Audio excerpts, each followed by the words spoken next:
एक एकादशी की बड़ी प्रचलित कथा है। आपने सुनी हो तो कभी। एकादशी की बड़ी प्रचलित कथा है। एक व्यक्ति होता है, इतना खातो है, इतना खाता है, इतना खाता है, इतना खाता है कि 10 आदमी के बराबर खावे। ठीक है महाराज, खा तो रहा है, खाता भी जा रहा है, कहता भी जा रहा है, दाने दाने पे लिखा खाने वाले का नाम, दाने दाने पे लगा खाने वाले का नाम। अब घर वाले बड़े परेशान। अब वह व्यक्ति भी क्या करे, जिसका जितना खाते में लिखा है उतना ही खाएगा वो, अपने खाते से बाहर नहीं जाएगा वो। खूब खावे खावे महाराज, बोरी के बोरी पलटा दे, हटाओ यहां से हटाओ। खावे खूब, दाने दाने पे लिखो खाने वाले को नाम। अब जो व्यक्ति 10 आदमियों के बराबर अकेला खा जावे तो बाद घर वाले परेशान नहीं होंगे। घर वालों ने कहा भैया तेरे हाथ जोड़ रहा हूं, तू घर से चलो जा, तेरे जैसे बालक ना चाहिए मुझे, दिन भर खाने में लग रहे। घर से भगा दिया वो। अब बेचारा बड़ा चिंतित। अब सोचो, जो व्यक्ति 10 आदमियों के बराबर खावे और उस दिन उसको एक अन्न का दाना ना मिले तो कैसे उसका मुंह हो रहा होगा। बड़ा परेशान। बोले घर वालों ने निकाल दिया। जा रहा है रास्ते में दुखी होकर के, क्या देख रहा है, गुरुजी महाराज बैठे हैं, 2 तगड़े तगड़े चेला खड़े हैं बगल अगल में। बोले जी काम ठीक, अंतिम में गुरु साथ देगा। गुरुजी महाराज बैठे हैं, दोनों चेले अगल बगल में खूब धाकड़ धाकड़ से खड़े हैं। उसने कहा ये काम यहाँ ठीक रहेगा। गुरुजी को बड़े प्रेम से प्रणाम किया। गुरु ब्रह्मा गुरु विष्णु गुरु देवो महेश्वरा गुरु साक्षात परम ब्रह्मा तस्मै श्री। बोले आप ही हो सब कुछ, जन्म देने वाले आप, पालन करने वाले आप, सब कुछ आप हो महाराज, आपके चरणों में बारंबार प्रणाम। उन्होंने कहा बच्चा ज्यादा स्तुति मत कर, अपना प्रयोजन बता कि महाराज हम अपनी सेवा में ले लो, बस यही प्रयोजन है। बोले रह लो। ठीक है महाराज, रहने लग गया। खूब खावे, लेकिन जब गुरु महाराज के भंडार में कोई कमी नहीं। खूब खावे, खावत ही खावत केवल दाने दाने पे लिखा खाने वाले को नाम। अब एक दिन वहीं बीच में पड़ गई एकादशी। सवेरी सवेर उठा आंख मीटते हुए, भंडार की तरफ गया। क्या देख रहा है, आज रसोई बंद है, गैस चल नहीं रही है, चूल्हा चल नहीं रहा है, भंडारी दिख नहीं रहा। गुरु महाराज के पास आए। बोले महाराज जी आज रसोई नहीं चल रही है, चूल्हा नहीं चल रहा, भंडारी नहीं दिख रहा, क्या बात है आज? गुरु महाराज ने कहा बेटा आज एकादशी है, व्रत रहो। बोले ना महाराज बस हो गया, आप व्रत रहो, मैं नहीं रहूंगा व्रत, मेरे को चाहिए खाने के लिए। गुरु महाराज ने कहा देख यहां बनेगा नहीं, तेरे को खाना है तो यहां से सामान ले जा और जा नदी के किनारे, वहीं नदी का जल लेना, वहीं लकड़ी है सब, और वहीं बना करके पा लेना। लेकिन ध्यान रखना, बनाने के बाद पहले भगवान का भोग लगाना, उसके बाद खाना। कुछ भी खाओ पहले भगवान को भोग लगाओ, कुछ भी लाओ पहले भगवान को पहनाओ, भगवान को दिखाओ। जिस प्रकार से यजमान जी करते हैं, कुछ भी खाते हैं तो पहले मैया को लगाते हैं, होना चाहिए ऐसा। कुछ भी आप अपने लिए वस्त्र लेकर के आए तो पहले भगवान को दिखाओ कि भगवान मैं आपका दास हूं और ये वस्त्र लेकर के आया हूं, ठीक है? और मेरा गोविंद भक्त के बस में है। जो भक्त को अच्छा लग रहा है वो तो मेरे भगवान को बहुत प्रिय है। अब महाराज उसने पोटरी बनाना शुरू कर दिया। ये चावल ले लिए, ये आटा ले लिया, ये मिर्च ले ली, नमक ले ली, ये सब ले लिया। 10 आदमियों के बराबर ले लिया, अकेला खाता। एक महाराज नदी के किनारे पहुंचा, बड़े प्रेम से भोजन बना रहा। बोले आज समझ में आ रहा है भोजन बनना कितना कठिन है। भोजन बनाया, खाने ही वाला तो उसको ध्यान आएगा गुरु महाराज, अरे गुरु महाराज ने कहा था भोग लगाना है। अब भोग लगाओ कैसे जात पता ना है, कैसे लगाया जाता पता नहीं है उसको।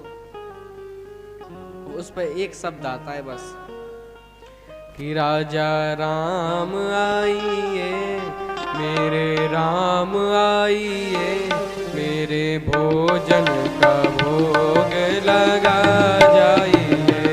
राजा राम आइए, सीताराम आइए, मेरे भोजन का भोग लगाइए। ओ राजा राम आइए, मेरे राम आइए, मेरे भोजन को भोग लगा जाइए। ओ राजा राम आइए, प्रभु राम आइए, मेरे भोजन का भोग लगा जाइए। उसने ऐसा पुकार की, भगवान साक्षात राम जी प्रकट हो गए और मां सीता के साथ प्रकट हो गए। वो बड़ा चंबा करे, बोले एक बुलाए दो आए रहे यहाँ तो। बोले प्रभु भोग लगाओ। बोले हम ऐसे नहीं पाएंगे, अभी हमारा एक और आदमी कम है। बोले कौन? बोले हनुमंत, अनंत बलवंत हनुमंत, उनको बुलाओ तब भोजन पाएंगे।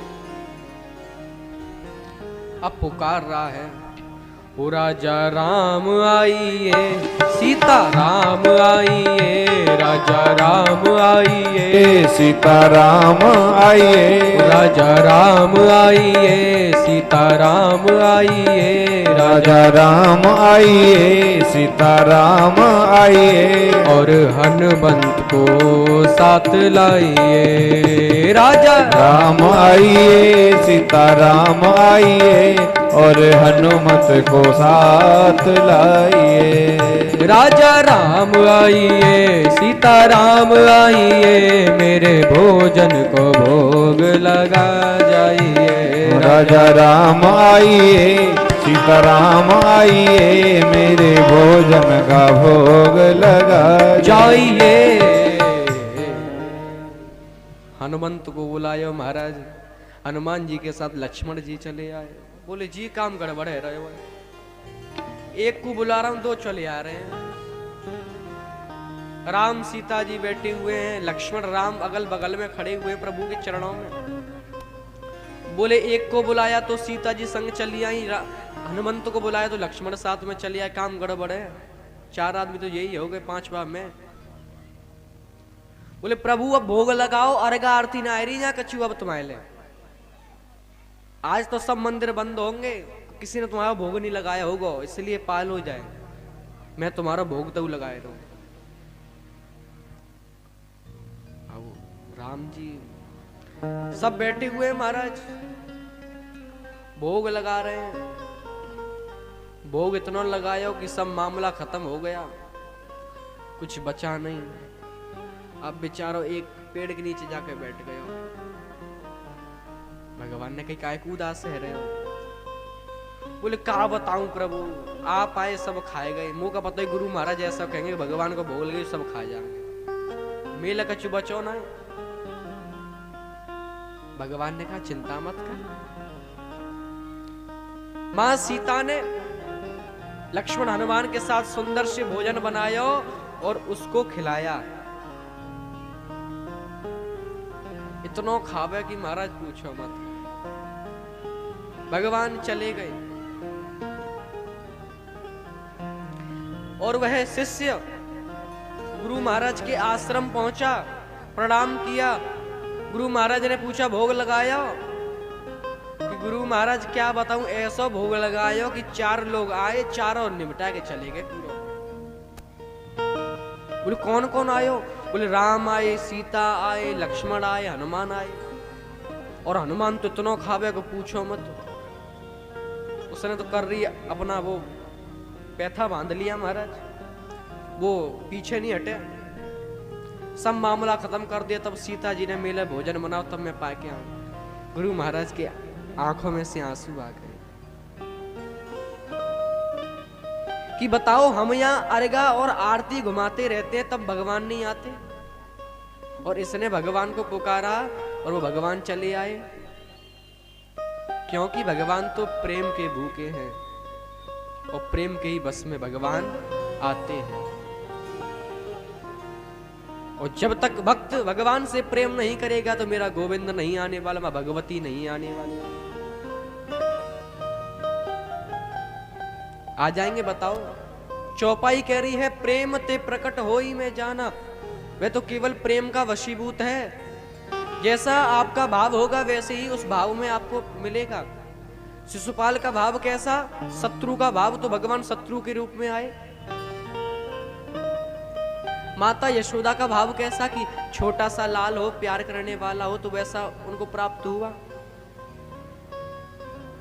जिसने जैसे प्रभु को भजा उसको उसी प्रकार से मिला। तो कहने का अभिप्राय यह है कि मेरा गोविंद भक्तों के बस में है, प्रेम के बस में है। कि भगत के बस में है भगवान, भगत